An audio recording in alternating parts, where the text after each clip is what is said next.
Peter Parker's easily one of the most recognizable comic book heroes of all time. In Captain America Civil War, Tom Holland did a great job playing Spider-Man, and we witnessed the new Spider-Man suit designed by Tony Stark. But Parker's had many awesome and intriguing Spider-Man suits in the comics, so let's explore them. Here are 10 of my favorites. Number 10. Spider-Man 2099.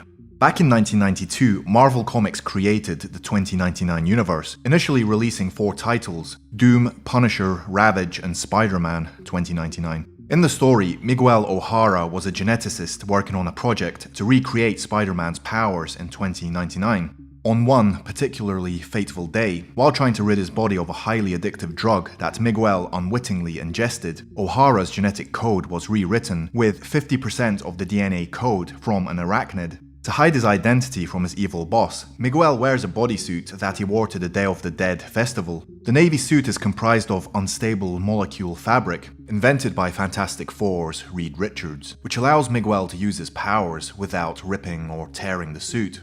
Number 9. Spider-Man 2211. This version of Spider-Man is set in the 23rd century and Earth 9500. Part of the temporal police known as the Time Spinners, Max Bourne manages a team that prevents disruptions in the time stream. Max Bourne made his Marvel Comics debut in the pages of Spider-Man 2099 meets Spider-Man, published in 1995. Bourne would travel back in time and into the main time stream to help Spidey and Spidey 2099 defeat the dimension-hopping hobgoblin of 2211. In this universe, Max Bourne's costume is more akin to Doc Ock's and features 4 mentally controlled mechanical arms. Comprised of a blue bodysuit, red gloves, and an oversized red spider on the torso, Bourne's costume also featured a helmet with multiple visual sensors. Number 8. The Iron Spider. In the comic book version of Marvel's Civil War, it's Tony Stark who went against the government. Just like the movie version, Stark had more than a few powerful heroes pulled to his side in the conflict, with none more influential than Spider-Man.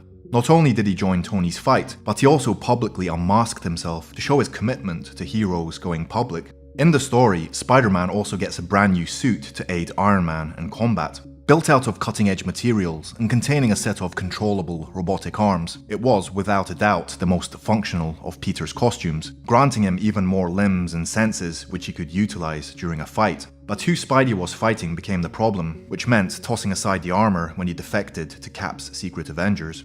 Number 7. Spidey Armor Mark III. This armor was created by Peter Parker with Horizon Labs' vast resources to fight the Sinister Six if needed in a last resort. When Dr. Octopus kickstarted his last master plan before dying, Spider-Man knew he would have to use it to stop the Doctor's attempt to speed up the greenhouse effect. Strong enough to withstand the Rhino, insulated from Electro, containing tech to shapeshift the Sandman, and lenses to see through Mysterio's magic, the Mark III armor was an impressive piece of technology. It could even fly. Number 6. The Symbiote. Everyone's seen the awful Spider-Man 3 and understands the symbiote's role in creating venom. It first latched onto Peter's suit, creating the Black Spider-Man and giving us those awful dance moves. But the symbiote was unable to fully corrupt Peter, so it went searching for a more fitting host. But that didn't kill the black suit for good. In the years since it was created, Peter's found more than a few reasons to dust off his old black suit, whether it was reflecting his mood or the mission at hand. But one thing is clear, when Peter decides it's time to put on the black costume, things are gonna get messy. Number 5. Stealth Suit. Peter Parker's known to redesign his suit when faced with various challenging situations. When Hobgoblin used his lunatic laugh to incapacitate Peter, he designed a suit that would bend sound and even light around him. The redesigned suit would even make the Predator jealous and rendered our hero invisible, using technology he picked up from 2 other Avengers, the original Ant-Man Hank Pym and Iron Man himself. Number 4. Future Foundation. Spider-Man redesigned his suit once again when he joined the Future Foundation as part of Johnny Storm's last will and testament. Most members of the Future Foundation own a costume with the same function as Spider-Man's. The costume was made of 3rd generation unstable molecules, which could be modified by concentrating. For example, Spider-Man was able to change his costume's coloring and markings, allowing him to modify his outfit, or to switch between it and his regular outfit. Number 3. The Boombastic Bagman. When Reed Richards first examined the alien symbiote and separated it from Peter, he was left without a costume, and he couldn't go on his adventures undisguised, as it could reveal his true identity. At the mercy of the Human Torch, he was given a spare older version of a Fantastic Four costume and a loose brown paper bag as a mask, and the Kick Me sign on his back, placed by Johnny, with no footwear. Number 2. Identity Crisis.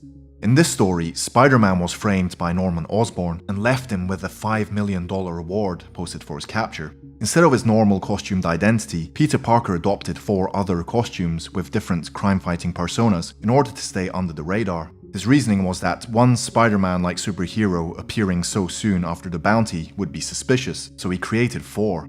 Hornet and Prodigy posed as heroes, while the other 2, Dusk and Ricochet, pretended to be criminals. By doing this, Peter wasn't only able to do good, but he also gained the chance to infiltrate the criminal underworld.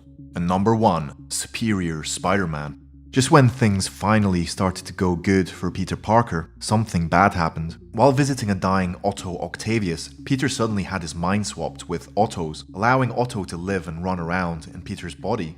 But just before Peter died, who's now trapped in Otto's body, Otto discovered the true meaning of "with great power comes great responsibility" through Peter's traumatic memories, so he decided to live up to Peter's legacy and become the superior Spider-Man. Otto did all he could, but his violent way of punishing criminals was met with disapproval from everyone around. And while he thought he was doing good, in reality he was depriving people of their freedom and allowing some to get away, eventually forming an army out for revenge. Led by the Green Goblin, the army attacked and Otto realized his mistake. When it was revealed that Peter's consciousness existed within his body, Otto sacrificed himself, allowing Peter to be the true superior Spider-Man.